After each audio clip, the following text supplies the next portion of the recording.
Когда сейчас они говорят, не сметь без нас ничего делать, у вас уже были шансы, ребята. Вы этими шансами не воспользовались, вы их просто провалили. И сейчас, когда Европа заявляет, Макрон агрессивнейшее заявление сегодня сделал, что единственная красная, то есть единственная проблема по Украине – это Россия и ее требования. Россия ведет стратегическую конфронтацию с европейцами. Мы должны доказать, что никогда не сдадимся перед лицом силы, которая нам угрожает. Заявил, что после урегулирования планирует направить войска в район Киева. This is my video update on this Tuesday afternoon, November the 25th. Coming to you from Athens, Greece. Let's talk about some news. And before we get started with today's news, remember to like this video, to share this channel, or to share this video, and to subscribe to this channel if you want. The choice is yours. And let's now get into what is going on in the world. And it does look like we are heading towards Istanbul 3.0. Putin had a phone call with Erdogan yesterday. Erdogan told the Russian president that Istanbul is ready to host talks between Russia and Ukraine, between Russia and the United States. And this would suit Russia. This is what Russia would prefer if we do get into a position where we will have talks between Russia and Ukraine and Russia and the United States. Then no doubt Putin would prefer Istanbul for the continuity of the location. He would prefer to have those talks be Istanbul as they were in Istanbul 2.0 and as they were in Istanbul 1.0, right? He would like to have that diplomatic continuity with regards to the location of the negotiations. So he's got the confirmation from Erdogan. Erdogan has confirmed that Istanbul is ready to possibly host the next round of talks. And Putin, according to reports from Russian media, from TASS, Putin said that the proposals that are currently floating around, I imagine when he says the word proposals, he's talking about Trump's 28-point peace plan, but he's probably also referencing the rewrites that took place yesterday, the rewrites that will take place in the future as Russia gets more involved in discussing this peace plan. He said these proposals are in the course of discussions at the Russia-US summit meeting in Alaska and can fundamentally be laid into the basis of the final peaceful settlement. These proposals are in line with what was talked about in Alaska, pretty much in line with what was talked about in Alaska between the United States and Russia. And they could be the foundation for a peaceful negotiation, a settlement, which could take place in Istanbul. That was the phone call between Putin and Erdogan. Not a coincidence that at this very moment, Putin and Erdogan are speaking on the phone, and I guess you could say they're moving things along on their end. Ushakov, he responded to the EU peace plan, peace plan, Podolyak from the European Union. And Ushakov, the presidential aide, Putin's presidential aide, he said that the European plan is unconstructive and unsuitable. That is what he said about the European, his plan. As far as the U.S. plan is concerned, the Trump 28-point peace plan, Ushakov, he said that it is acceptable to Russia. I would say not all, but many provisions of this plan, they seem quite acceptable to us. That is a direct quote. So that's Ushakov. The EU plan is unconstructive and unsuitable. The Trump plan is acceptable, or at least there are parts of the Trump plan, many provisions of the Trump plan that are acceptable to Russia. Interesting statement from Mr. Ushakov. The EU plan, we don't like it. The Trump plan, I like it. I don't like it a lot, but I like it. Yeah, the EU plan and the Trump plan, they have differences, no doubt about it, but they're also similar. On the key points, both plans are pretty similar. The EU plan is more in your face. It's more blunt, in your face. Russia surrender. That's the EU plan. We're not going to try to deceive or hide behind any words or any clauses or anything like that. We just want Russia to capitulate and to surrender. Where the U.S. plan, Trump's plan, is a bit more devious, I guess you could say, more manipulative in its wording, right? But the Trump plan is acceptable, and the EU plan is not acceptable, which to me signals that what's really driving the Kremlin to go along with this negotiation process is that they want to deal with Trump. They want nothing to do with the Europeans, and what they really want is they want to sit down with the United States. No matter how bad the points of the plan are, no matter how far away from June 2024 root causes, which I believe the Trump plan is very far away from June 2024 root causes. It doesn't really address any of the goals of the SMO when you think about it. Demilitarization, denazification, only the NATO part. And even that's a little bit fuzzy, to be quite honest, in Trump's 28-point peace plan, at least the plan that we've been given, that has been published, we've seen. But what's driving this is not so much the document as it is the person. Russia wants to sit across the table from Trump and from the United States and see if they can come to an understanding. Lavrov pretty much said the same thing, actually. He said that Europe does not belong at the negotiating table. And the reason that Lavrov gave is pretty spot on.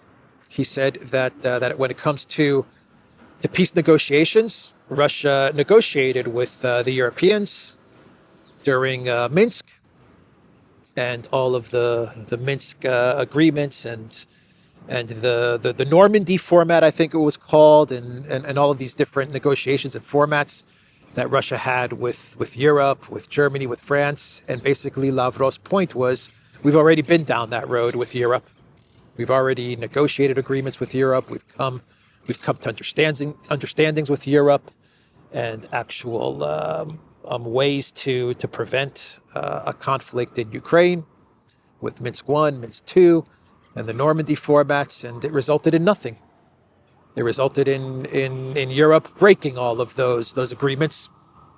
And so Lavrov's point was, we're done with Europe. Europe should not be at the table, shouldn't be anywhere close to the table. So Russia, in my opinion, is ready to sit down with the United States. That's what this is all about. That's why Russia continues to avoid blaming the United States when it comes to the root causes of the conflict, when it comes to who's behind this conflict, who's driving this conflict, who's launching the ATACMS missiles into Russia. Who's helping the Ukraine military with their drone strikes? It's the United States. It's the U.S. military. It's the NATO military, which is the United States military. But Russia avoids putting any blame on the United States. At least like the Kremlin officials, they've all been told when it comes to the conflict in Ukraine, EU and UK, especially the UK. The UK is to blame and the EU is to blame. Let's avoid blaming the United States because they want to sit at the table with the United States, even though this is the US's proxy war. And Trump has jumped on this. He seized on this narrative that Russia is putting out, and he's positioned the United States as the neutral mediator. Because from Trump's point of view, he's seeing that Russia wants to sit at the table with his White House, with the United States. He's seeing that Russia avoids blaming the United States for anything that is happening in this conflict. At least for the past 3-4 months, Russia has avoided putting any blame on the United States. And so Trump is saying, you know what? I can use this to my advantage, and I can position the United States as the neutral mediator, even though we're the ones that are behind this conflict. I can still position this as me being the peacemaker and the mediator, and who knows, maybe I'll even get a Nobel Peace Prize. This will be my 9th conflict or my 19th conflict that I will resolve. Anyway, CBS News is reporting that the Army Secretary Driscoll met with Russian military officials, not in Moscow, but in the UAE. Secretary Driscoll met with members of the Russian delegation Monday night for several hours in Abu Dhabi. He is scheduled to meet with them again throughout the day Tuesday to discuss the peace process and rapidly move the peace negotiations forward, a U.S. official told CBS News. It is not clear who else is in the U.S. delegation in Abu Dhabi. That's an interesting sentence for them to throw in there. It is not clear who else was in the U.S. delegation. Kind of leads me to believe that there may have been some other important people in the U.S. delegation in Abu Dhabi meeting with Russian military. White House Secretary Caroline Leavitt, she told the media yesterday that pretty much everything has been agreed on between the United States and Ukraine. There are a couple of issues that still need to be worked out, but she said that Ukraine has pretty much agreed to the Trump 28-point peace plan. There have been changes made. Zelensky seems to be happy with the changes that have been made. Peskov, he said that Russia has not seen any of the rewrites or the changes that have been made to the Trump 28-point peace plan. But the reports that we're getting from the media is that these changes were to Ukraine's satisfaction. There are some rumors which claim that the limit on the military has been removed, the 600,000 limit that has been removed over Ukrainian objections. These are just rumors. But Zelensky, he seems to be satisfied with the negotiations that took place and the results that have taken place. He is set to go to the United States. But there are some reports from Ukraine media which claim that the Green Goblin's inner circle, his producers and script writers, they're telling him, don't go to the United States just yet, because we don't want any kind of blow up in the White House like we had last time. Let's make sure we're in complete agreement with all the points of the Trump peace plan, so that when you do go to the United States and you meet with Trump, everything has pretty much been pre-agreed, and we get a nice smooth meeting between yourself and the U.S. president. Ukraine media is reporting that the meeting was tough between Rubio and Yermak. The first couple of hours was very difficult, but then after they had various discussions on some of the points that they did not agree on, things went a lot smoother. And as I said in my video update yesterday, the military size, Ukraine, NATO, and the territory issue seem to be the points that they were arguing over. It's all very odd, isn't it? The Ukraine delegation, the Zelensky regime, completely controlled by the United States. These are the U.S. is puppets, right?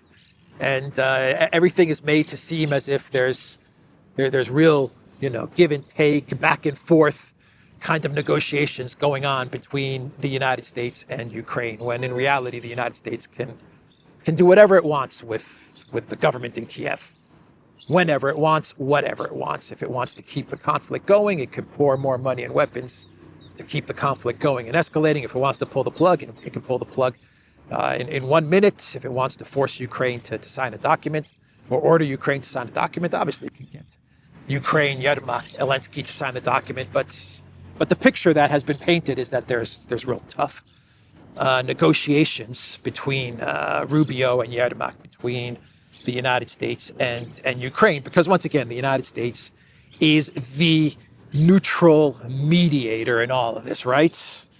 Right, right. So as the negotiations were taking place yesterday between Rubio and Yermak, Ukraine drones hit the south of Russia. The reports are that they hit residential apartment buildings. There were civilian casualties. And then Russia, from my understanding of things, Russia then retaliated with missile and drone strikes of its own.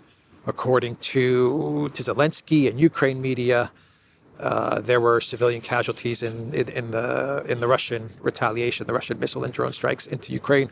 So the strikes back and forth continue. The fighting on the front line continues. I talked about how Russia continues to advance in all areas of the front line, from north to center to south. Guliapole, Zaporozhye, Russia is in the city center, according to Ukrainian reports. And before we get to Venezuela, we are getting reports from Ukraine media that Yermak is now going after Nabu and Sapo. Zelensky aide orders probe into corruption agency chief. So Sapo, by the way, is the sister, the brother organization of Nabu, right? The two organizations are working to fight corruption in Ukraine. Okay.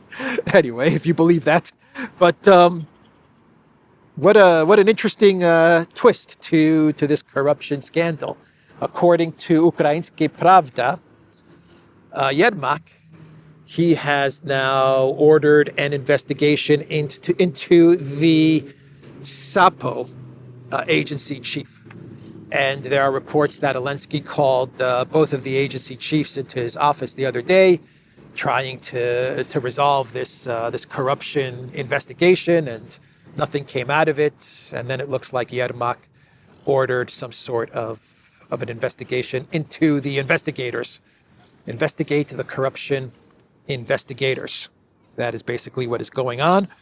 By the way, the security services and the prosecutor's general office, they called Ukrainsky Pravda's report completely false. They're saying that no such investigation is going on of the Sapo agency chief. Sapo and Nabu. Sapo, Nabu. So let's talk about Venezuela and the Axios scoop. It is a scoop, two scoops, please, of some Axios news. They are reporting that Trump is ready to call Nicolas Maduro. I like it. I want to call Maduro. Get him to leave Venezuela, right? That's what it's all about. Get Maduro to exit Venezuela. So Trump is ready to talk to Maduro. No No timeline, date, time, or anything like that has been announced. But according to Axios, this is being prepared. Let me pull up the article here, see what Axios is reporting. In this scoop, President Trump has told his advisors he's planning to speak directly with Maduro, even as the U.S. designated the Venezuelan president Monday as the head of a terrorist organization, administration officials told Axios. Yeah, yesterday became official that Maduro was designated as the head of the Cartel del Sol or something along those lines. A cartel, from my understanding, that doesn't even exist. This is a cartel that is not existent or used to exist and doesn't exist anymore. And now Maduro is the head of this cartel, and there's a $50 million reward for Maduro. Rubio talked about this, and I reported about this 2 weeks ago. About 2 weeks ago, Rubio posted this on X, that he's working through the Department of State to designate Maduro as the head of this cartel, and thus the cartel is a terrorist organization, and thus Maduro would be the head of a terrorist organization, which would clear the path for U.S. decapitation strikes. So this has become, from my understanding, is that this is now official. Maduro and this cartel are now officially they are designated as terrorist organizations, and as they have been designated as terrorist organizations, we are getting the report that Trump is now ready to talk to Maduro. Axios reports why it matters. Trump's decision is an important milestone in his gunboat diplomacy aimed at Venezuela, and could be a sign that U.S. missile strikes or direct military action on land are not imminent. Those sources say nobody is planning to go in and shoot him or snatch him at this point. I wouldn't say never, but that's not the plan right now, according to one official familiar with the discussion. In the meantime, we're going to blow up boats shipping drugs. We're going to stop the drug trafficking. Axios, further down in the article, says that word of Trump's interest in talking coincides with the State Department's decision Monday to label an alleged drug cartel in Venezuela as a foreign terrorist organization, which provides the U.S. more of a pretext to take military action in and around the South American nation.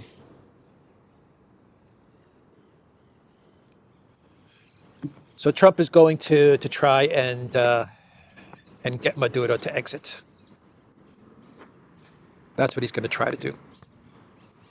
Leave Venezuela, and we'll take over. That's going to be the ultimatum that he's going to give Maduro. And we'll see what Maduro does. Let's wait for the phone call, and then we'll see what Maduro does, what he says, what he tells Trump, if this phone call does take place, and then that will dictate what the U.S. does. My guess would be, if Maduro says no, I won't leave. I'll give you guys access to all the resources and all of that stuff, but I'm not going to leave my country, then I would guess that we're going to see some sort of military operation go down to try and remove Maduro, collapse his government, get people in Caracas to turn against him. We already know that the CIA is operating covertly, secretly, according to the New York Times, in Venezuela.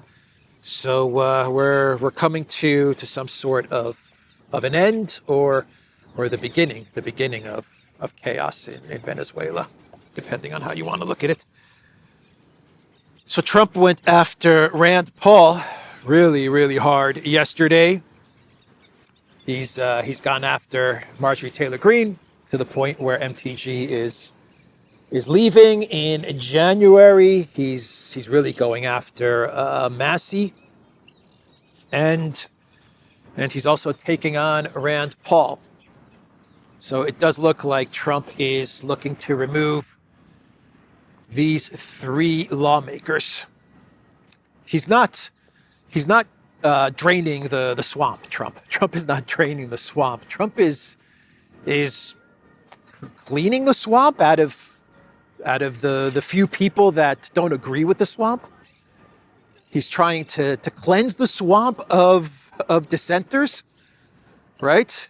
People that are against the swamp and the deep state.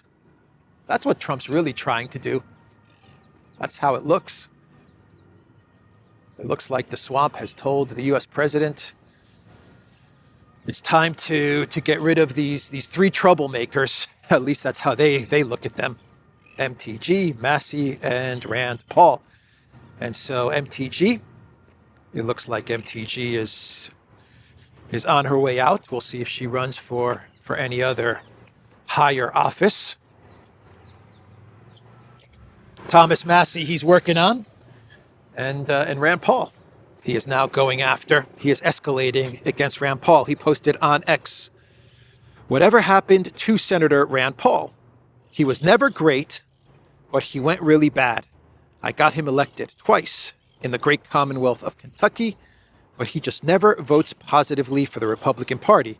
He's a nasty little guy, much like Congressman Thomas Massey. Little is with 2 D's, a.k.a. Rand Paul Jr. That's Thomas Massey's nickname, Rand Paul Jr., also of Kentucky, which I won 3 times in massive landslides.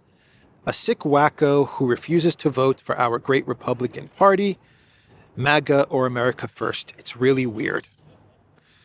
And Doug Stafford, he replied or commented on Trump's Truth Social post on Rand Paul, and he said, "Rand, who might be the least nasty person in D.C., was elected 6 years before POTUS was and won re-election by 25 points.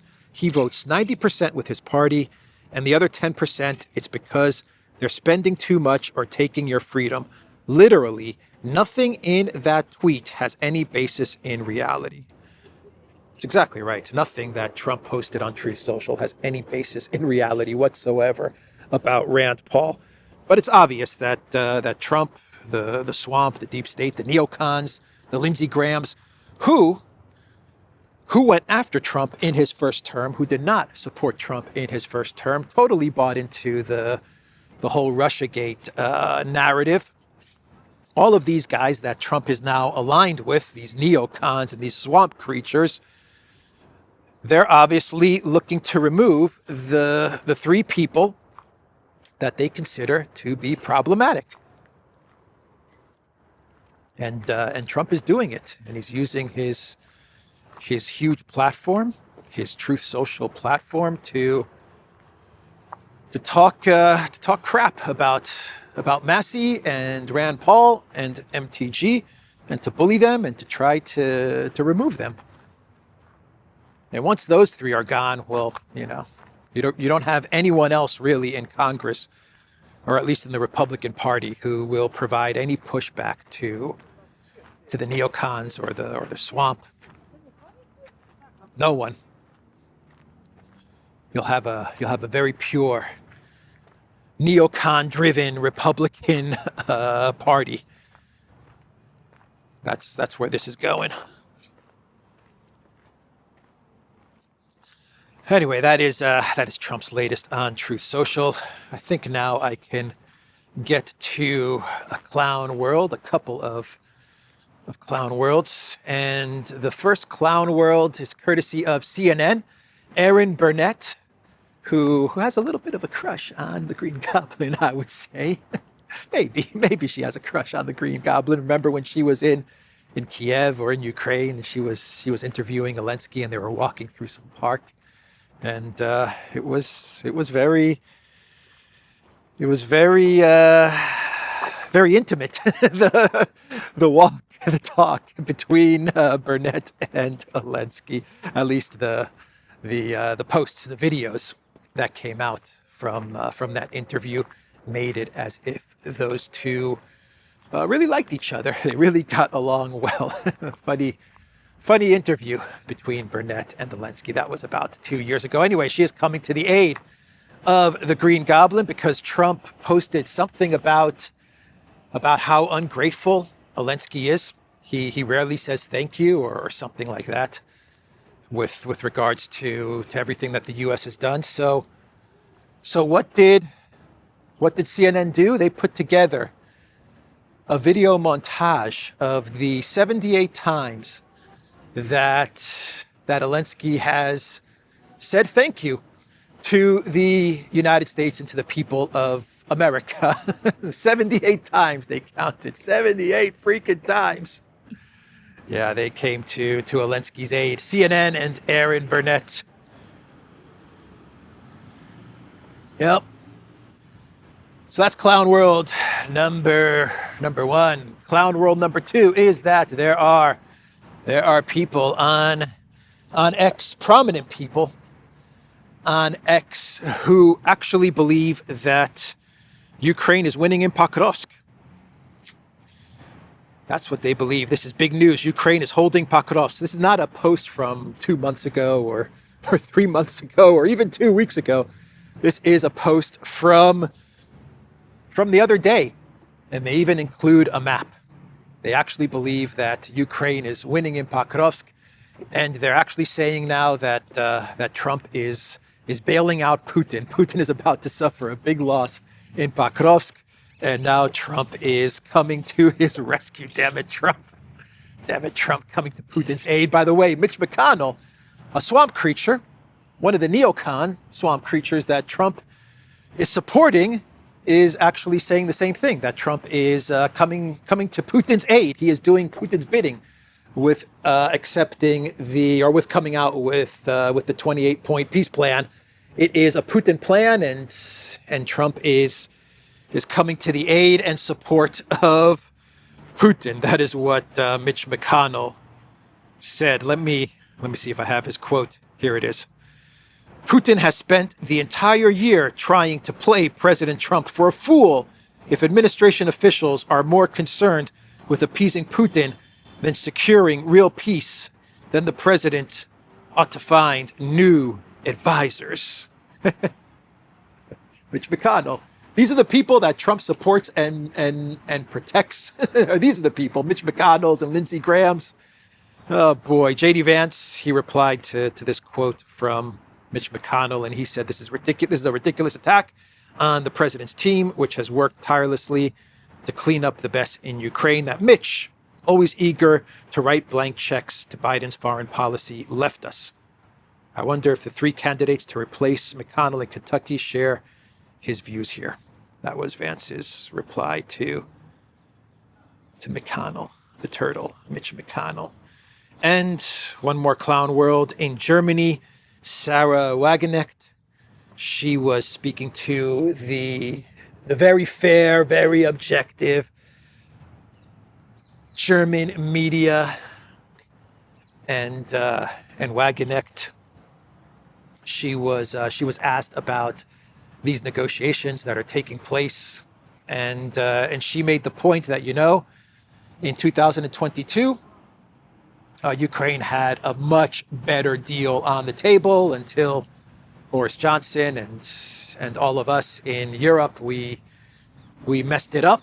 We flew to Kiev. Bojo flew to Kiev and messed it all up. But it was a very favorable deal for Ukraine. They should have taken that 2022 deal, but they didn't. And she was making the point that now the deal is much more difficult for Ukraine. And as she was saying this, the very fair, very objective, not biased, very accurate German media, they decided to cut her mic.